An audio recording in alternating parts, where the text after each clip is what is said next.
अस्सलाम वालेकुम नाजरीन। मैं हूं शाहिदुल हक और आप देख रहे हैं स्पोफिट यूट्यूब चैनल। स्पोफिट यूट्यूब चैनल पे आज हमारे साथ हैं हिज एक्सीलेंसी नू दस्तगीर भट्ट। नू दस्तगीर भट्ट आजकल के मैं समझता हूं कि पाकिस्तान के सबसे बड़े स्पोर्ट्स लेजेंड हैं। भले आप कंपेयर करें उससे क्रिकेट के साथ या फुटबॉल के साथ या किसी भी गेम के साथ। नू दस्तगीर भट्ट ने कॉमनवेल्थ गेम्स में गोल्ड मेडल रिसेंटली हासिल किया है, जो 2022 के कॉमनवेल्थ गेम्स है। लेकिन इनका जो इब्तदा है वो 2014 में नेशनल चैंपियन बन के हुई। और नेशनल चैंपियन जब बने तो उसके बाद लगातार ये नेशनल लेवल पे और इंटरनेशनली डिफरेंट जगहों पे पार्टिसिपेट करते रहे। और इसमें जूनियर जूनियर वर्ल्ड कप जो है उसमें भी इन्होंने गोल्ड मेडल हासिल किया, जबकि Commonwealth games youth gold medal भी ले चुके हुए हैं। और अब क्योंकि कुछ मसाइल दरकार हैं यहाँ पे, और वो जो मसाइल इस वक्त शुरू हो चुके हुए हैं हम लोग इन पे भी गुफ्तगू करेंगे। नू से कोशिश करेंगे कि हम लोग कुछ इनकी ट्रेनिंग्स के सिस्टम्स पे और कुछ जो इनकी टारगेट्स हैं उनसे रिलेटेड हम भी गुफ्तगू करेंगे। अस्सलाम वालेकुम नू, कैसे हैं आप? वालेकुम अस्सलाम, अल्हम्दुलिल्लाह सर, आप कैसे हैं? बस नू, हमने छोटा सा तारुफ तो आपका करवा दिया, लेकिन मैं देख रहा था कि आपका प्रोफाइल इतना स्ट्रॉन्ग है कि इतनी छोटी सी उम्र में आपने इतनी बड़ी बड़ी अचीवमेंट्स कर ली भी हैं। और कौम भी आपके लिए दिल से दुआएं कर रही है।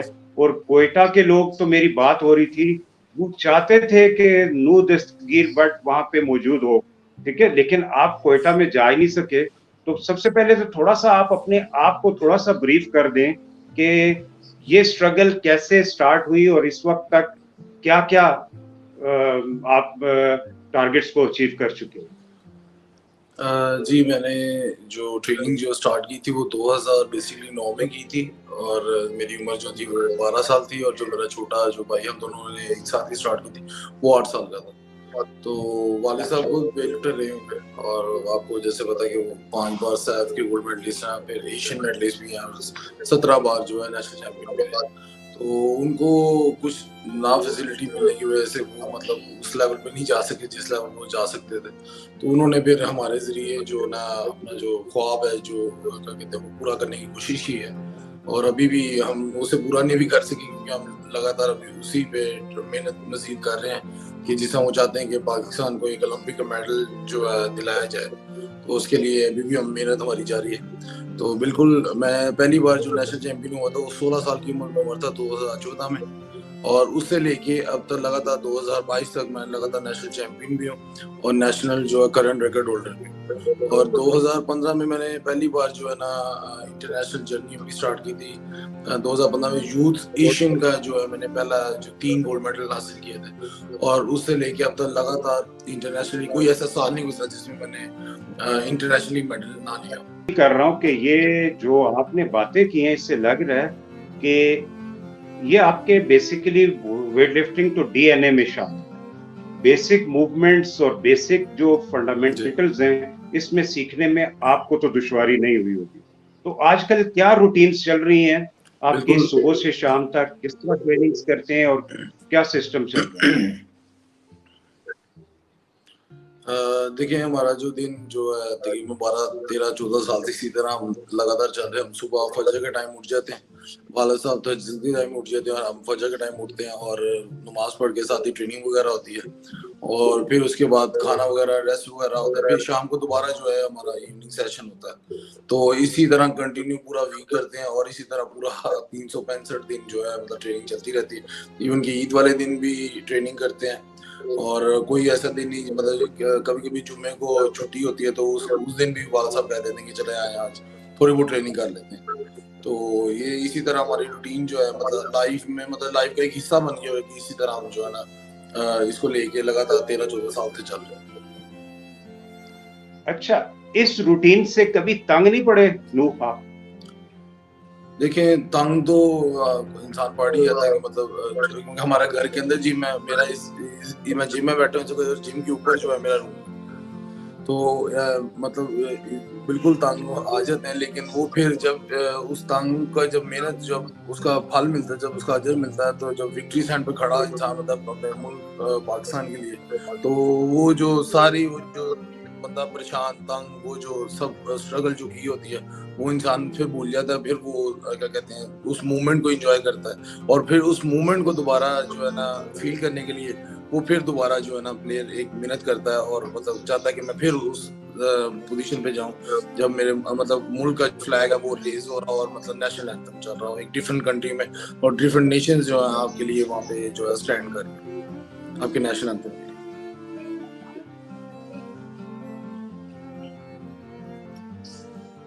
मैं हमेशा ये कहता होता हूँ कि खिलाड़ी इतने अहम हैं कि ये किसी भी हमने अगर अगर अपने मुल्क का, मैं कहता हूँ हमने अगर एटम बम बना लिया है तो ये बड़ी अचीवमेंट नहीं है।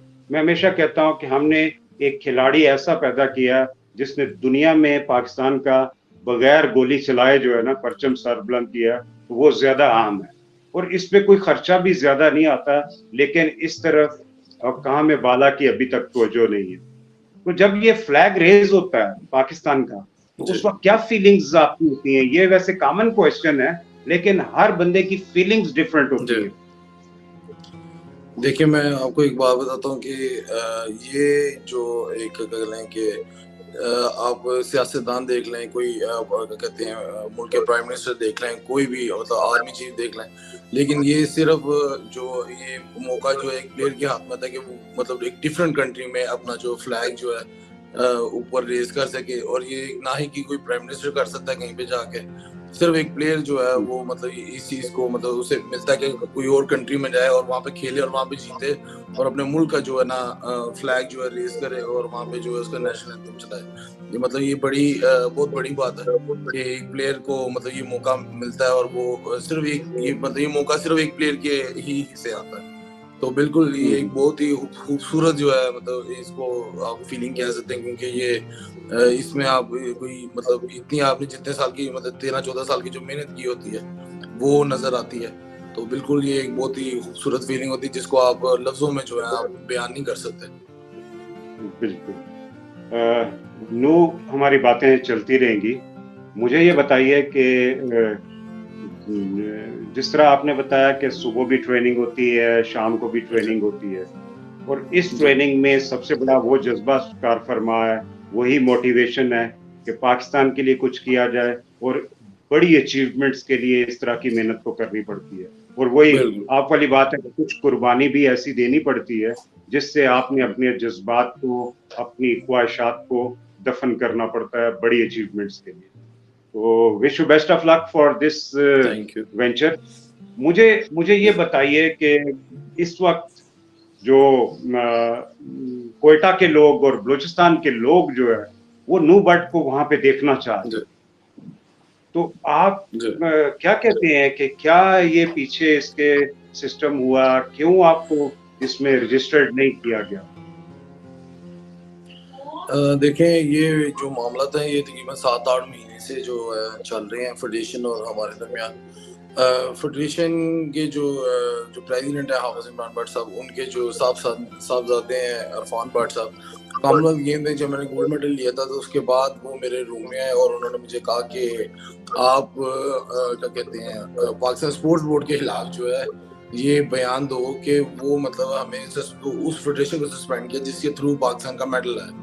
तो मैंने ये बयान जो है देने से मना किया, क्योंकि मैंने कहा कि मैं किसी भी जो सियासत और पॉलिटिक्स का हिस्सा नहीं बनना चाहता, तो लिहाजा मुझे इसमें आप जो है ना इंक्लूड करो, और ना ही मैंने किसी के खिलाफ बयान देना, ना ही मैंने किसी पॉलिटिक्स में जो है शामिल होना है। तो उन्होंने तब से मुझे इस चीज में टारगेट कर लिया हुआ था और पॉइंट आउट कर लिया हुआ था कि ये हमारे खिलाफ है। हालांकि मैं उनके बिल्कुल भी खिलाफ नहीं था, क्योंकि मेरा काम स्पोर्ट्स करना और वेट उठाना, मैं अपना काम ही कर रहा था। तो ये तब से इनको एक मुझसे मसला हुआ है, और तब से ये लगातार एलिगेशंस वगैरह कर रहे हैं। जिस तरह कि अभी इन्होंने वापडा को जो है लेटर लिखा था कि इनको जो ना बिल्कुल रजिस्टर ना किया जाए, वापडा की तरफ से रिकॉग्नाइज ना किया जाए कि ये आए और नेशनल्स खेले। तो ये लगातार मतलब फिर मैंने ओपनली न्यूज में भी आके कहा कि ये जो एलिगेशंस लगा रहे हैं इनका एक भी प्रूफ अगर ये प्रूफ कर देते हैं तो मैं इनका बैन भी एक्सेप्ट करूंगा और मैं माफीनामा भी लिख के दूंगा। लेकिन अगर ये प्रूव नहीं कर पा रहे हो ना ही ओपनली आगे जवाब दे रहे तो फिर मैंने कहा मैं बिल्कुल भी जो है ना सर इनके आगे नहीं झुकाऊंगा और ना ही मैं इनका क्या कहते हैं इनकी इस चाल में जो आऊंगा जो ये मेरे साथ कर रहे हैं या ये जो एलिगेशंस कर रहे हैं कि मैं दब जाऊंगा तो बिल्कुल भी ऐसा बिल्कुल भी नहीं। अच्छा, कॉमनवेल्थ गेम्स में जब आपने गोल्ड मेडल लिया और पाकिस्तान में आए तो डिफरेंट लोगों ने कुछ वादे किए आपसे, कुछ कैश प्राइजेस दिए गए, कुछ प्राइवेट सेक्टर में थे, कुछ गवर्नमेंट सेक्टर में। क्या इस तरह के कोई ये सारे फुलफिल हो चुके हुए हैं कि नहीं? देखें, जो हमारे चीफ ऑफ आर्मी स्टाफ थे जनरल बाजवा साहब, उन्होंने ऑन द स्पॉट क्या कहते हैं DHA इस्लामाबाद में उन्होंने ऐलान किया था हमारी 25 लाख का, वो भी हमें जो है नहीं मिला। इवन कि उसका पता भी नहीं है कि ना हम पता करते हैं कि मतलब वो मिलना भी है कि नहीं मिला।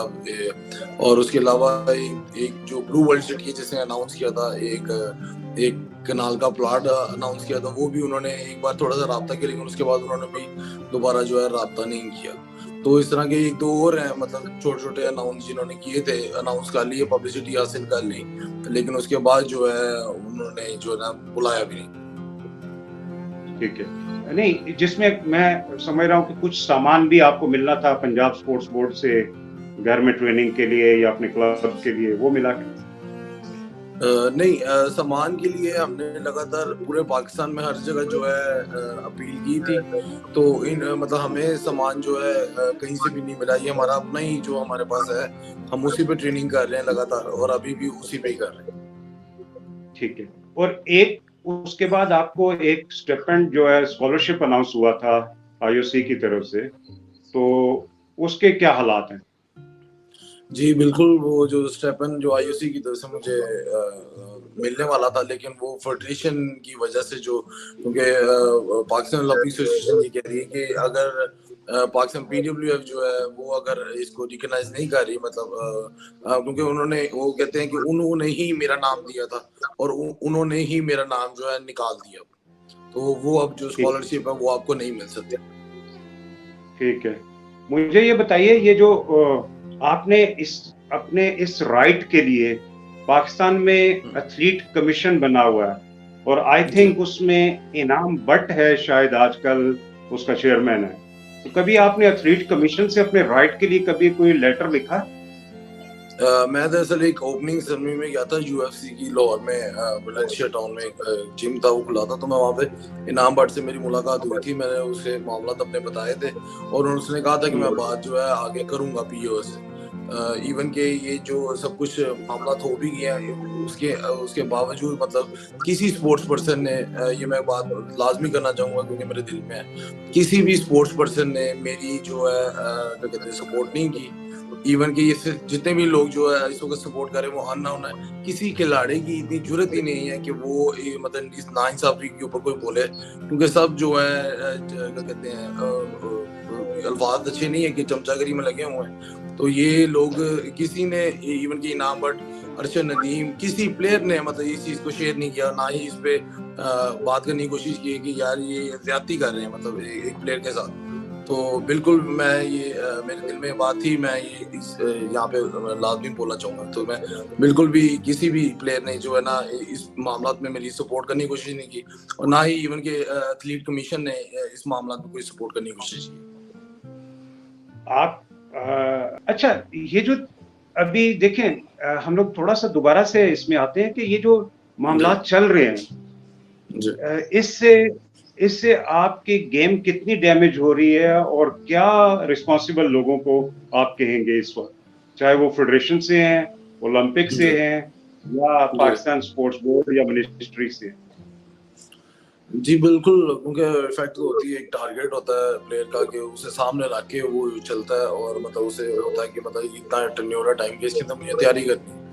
अब मतलब मेरे सामने टोटली ब्लैंक है कि मैं मतलब किसके लिए तैयारी करूँ, किस कंपटीशन के लिए तैयारी करूँ। अगर मैं करता भी हूँ तो मुझे क्या ये भेजते हैं कि नहीं भेजते, ये इशू कब तक चलेगा, मतलब इस चीज़ का मुझे अंदाजा नहीं।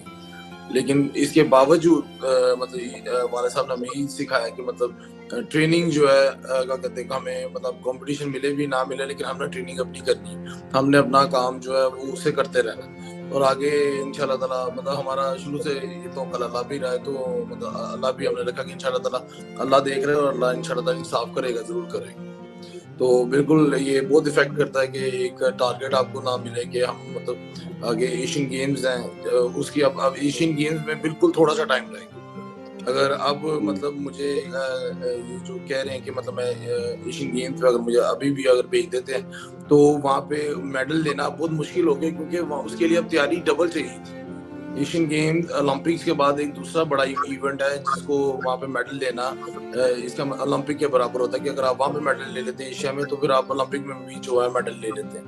तो एशियन गेम्स को जीतने के लिए भी तकरीबन हमें 6-7-8 महीने चाहिए थे, जिसमें लगातार जो है ट्रेनिंग सुबह शाम चलती और डबल से ट्रिपल मेहनत जो है वो चलती है, फिर जाके वो जो वहाँ पे एशियन गेम्स का जो है हम मेडल ले सकते थे। नू, आपने बताया कि आपकी ट्रेनिंग आपके वालिद साहब करते हैं, वो भी हमारे लेजेंडरी वेटलिफ्टर रहे हैं। तो आप क्या समझते हैं कि जिस वक्त भी आप इंटरनेशनल कंपटीशंस में जाते हैं तो वो आपके साथ नहीं होते हैं, जी, तो उस वक्त क्या फीलिंग्स होती हैं और उससे क्या फर्क पड़ सकता है कि अगर वो साथ हों? बिल्कुल इसमें इफेक्ट पड़ता है, लेकिन इन्होंने पहले दिन से, क्योंकि वो खुद भी स्पोर्ट्समैन रहे, उन्होंने खुद भी अपना पूरा दौर देखा है कि तैयारी कोई और करवाता है और लेके कोई और जाता है साथ कोच बन के। तो उन्होंने हमें शुरू से इस चीज के लिए मेंटली जो है तैयार किया हुआ था कि मैं अगर ना भी हूँ, मैं अगर कहीं पे ना भी मौजूद हूँ, तो किस तरह मुकाबला लड़ना है, किस तरह वेट डालना है, किस तरह अपने आप को संभालना है, अपनी फीलिंग्स को संभालना है। उन्होंने शुरू से हमारी इस चीज में तरबियत में शामिल किया था कि इस तरह हो सकता है। तो बिल्कुल जितने भी कंपटीशन आज तक हमने जो है वाले सब के बगैर ही खेले हैं, क्योंकि उन्होंने ऑलरेडी जो तरबियत थी हमारी इस मामला में की हुई थी, तो हमें जरा इस मामले में इतनी मुश्किल नहीं आई। लेकिन बिल्कुल अगर वो साथ हों तो मेरा ख्याल है जहाँ पे ये परफॉर्मेंस जो अभी कॉमनवेल्थ गेम्स की थी, ये इससे भी अच्छी हो सकती थी, इससे भी बहुत बेहतरीन हो सकती थी, क्योंकि कोच जो है मेरा ख्याल है कि कोच ही जो है वहाँ पे मुकाबला लड़ रहा होता है। प्लेयर का काम सिर्फ लिफ्ट लगाना होता है, मेंटली कोच ही लड़ रहा होता है क्या कहते हैं, और क्या कहते हैं प्लेयर जो है सिर्फ एक कोच के इशारे पे जो है चल रहा होता है, और कोच ही जो होता है मेन जो होता है वहाँ पे असल जो है कॉम्पिटिटर होता है। जी बिल्कुल बिल्कुल, आपने बड़ी अच्छी बात की। दुनिया के जो बेहतरीन इंडिविजुअल गेम्स के चैंपियन हैं, उनके पेरेंट्स, मदर या फादर अगर साथ हैं तो उनके लिए बहुत आसान हो जाता है। और जो शख्स सुबह से शाम सोने से जागने तक एक एथलीट को ऑब्जर्व भी कर रहा है, वो बेहतर अंदाज में उससे जानता है और बेहतर तरीके से उसे मोटिवेट कर सकता है, इसमें कोई शक नहीं है। और यकीनन ये भी एक डिस्क्रिमिनेशन बड़े अरसे से चल रही थी, आज हमें मौका मिला तो हमने आपके जज्बात को महसूस किया।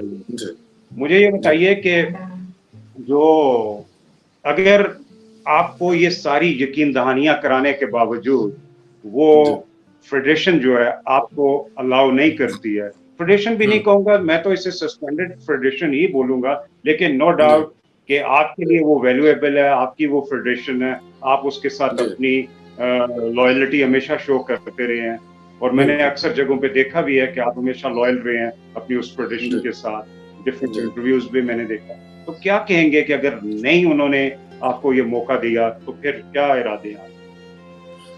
मैं आपको एक वाकया बताता हूँ। मैंने अभी कल ही मुझे याद है कि कॉमनवेल्थ के बाद ना फौरन ही जब मैं स्टेज से नीचे उतरा मेडल लेके, तो मीडिया जो था ना वो बड़ा ही धक्कम धक्की बहुत ही ज्यादा खींच रहे थे कि आप पहले हमें इंटरव्यू दें, हमें दें। तो उनमें से ना किसी एक ने जो है हमारे जो प्रेसिडेंट साहब जो हाफिज इमरान, उनको धक्का दे दिया।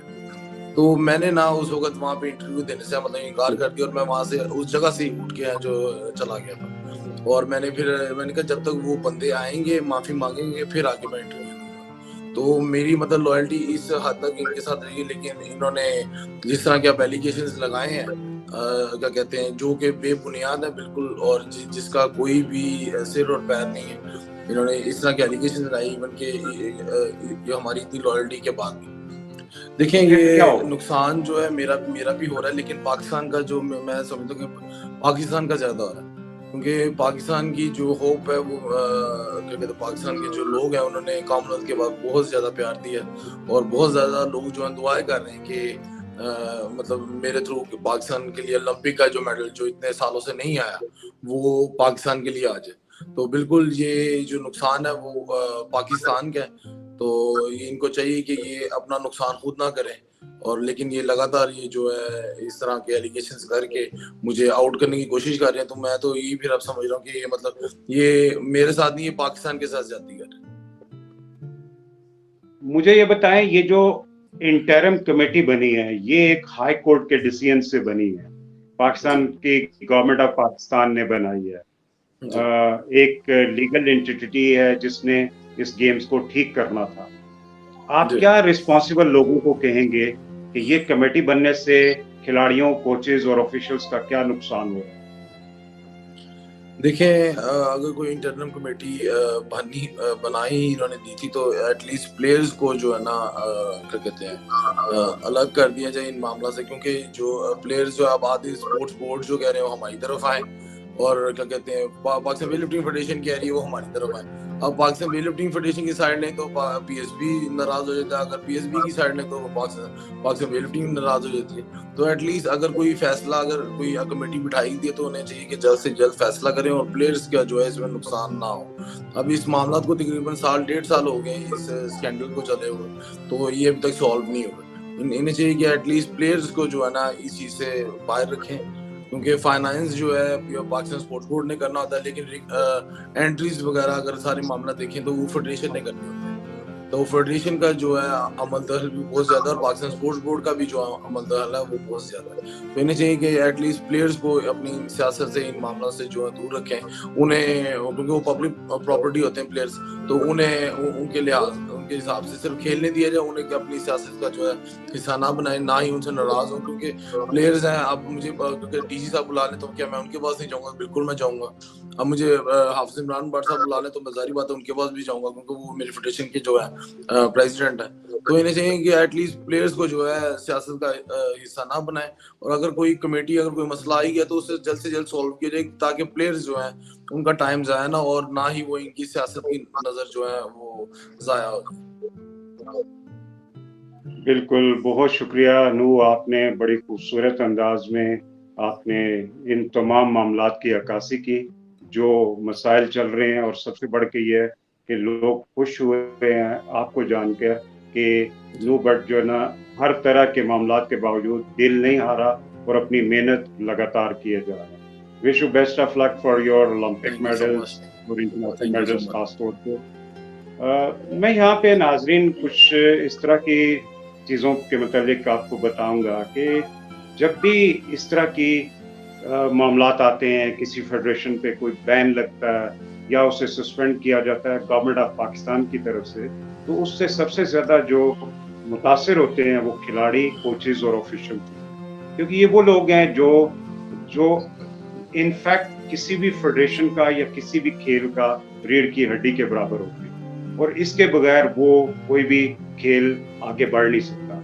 और खास तौर पे जब इतने लेजेंड खिलाड़ियों के साथ आप डिस्क्रिमिनेशन स्टार्ट करेंगे और उन्हें खाम खा तंग करना शुरू करेंगे और ब्लैकमेलिंग के हरबे इस्तेमाल करेंगे, तो नो डाउट कि आने वाले कल में शायद बहुत सारे लोग इस वजह से डिसहार्ट होंगे कि एक अगर इतने बड़े लेजेंड के साथ इस लेवल पे ये रवैया अख्तियार किया जा रहा है, तो यकीनन आने वाली नस्ल जो है ना वो इस गेम में नहीं आएगी। पहले ही वेट लिफ्टिंग तबाह हो चुकी हुई है, ऑलरेडी ड्रग स्कैंडल्स हमारे चल रहे हैं, इंटरनेशनली हम लोग ऑब्जर्वेशन में हैं, और इस जगह पे अगर एक रोशनी हमें दिखाई देती है तो वो नूर दस्तगीर भट्ट है। तो नूर दस्तगीर भट्ट के लिए मेरी अपील होगी हाफिज इमरान भट्ट साहब से, पाकिस्तान ओलंपिक कमेटी से, और ख़ास तौर पे उन लोगों से कि अपने दिल को कुशादा करें। न सिर्फ इस दिल को कुशादा करें, बल्कि ख्याल रखें कि पाकिस्तान का झंडा रेज़ करने के मौके हम लोग ज़ाया ना कर बैठें। पाकिस्तान की नेशनल गेम्स हैं, नेशनल गेम्स में मेरी ज़ाती तौर पे बात हुई है बहुत सारे लोगों से, जो नूर दस्तगीर भट्ट और अरशद को देखना चाह रहे हैं वहाँ पे अगर वो ये इसको वहाँ पे एंट्री ही नहीं दी जाएगी और ये वहाँ पे अपनी परफॉर्मेंस नहीं कर सकेगा, तो बहुत सारे जो फैंस हैं वो डिसहार्ट होंगे। इस तरह पाकिस्तान का झंडा रेस करने में भी हमें दुश्वारी होगी। तो नो कोई आखिर में पैगाम देना चाहें आने वाले वेट लिफ्टर्स के लिए जो इस वेट को पसंद करते हैं, जो आपके फैंस हैं? जी बिल्कुल, मैं एक पैगाम देना चाहूँगा। एक तो ये जो अभी रिसेंटली हमारे जो स्कैंडल्स जैसा कि आपने कहा कि इंटरनेशनल लेवल पे चले हुए हैं डोपिंग स्कैंडल्स, तो मैं जो नए जो लड़के हैं उन्हें यही कहूँगा कि मैंने तकरीबन 13-14 साल जो है स्ट्रगल में निकालते हुए लिफ्टिंग के ट्रेनिंग लगातार की है, ना ही कोई मेडिसिन कभी खाई है, ना ही किसी को रिकमेंड की है, ना ही हमारे वालिद साहब ने हमें कभी कहा है कि कोई मतलब जल्द से जल्द पहुँचने के लिए कोई मेडिसिन ले ली जाए। बेशक इस रास्ते में थोड़ी मुश्किलात हैं, लेकिन इस एटलीस्ट आप कभी आगे लाइफ में जाके बीमार नहीं होंगे, कहीं आपको कोई मसले नहीं होंगे। इस मेडिसिन खाने के बाद आप जल्द से जल्द उस मुकाम पे पहुँच तो जाओगे, लेकिन अगली लाइफ में जाके आपको बहुत ज़्यादा जो है मसले होंगे। तो काइंडली मैं ये जितने भी नौजवान आगे जो नस्ल जो वेट लिफ्टिंग करना चाह रही है, कोई भी स्पोर्ट्स करना चाह रही है, उन्हें चाहिए कि वो नेचुरली ट्रेनिंग करने की कोशिश करें और बिल्कुल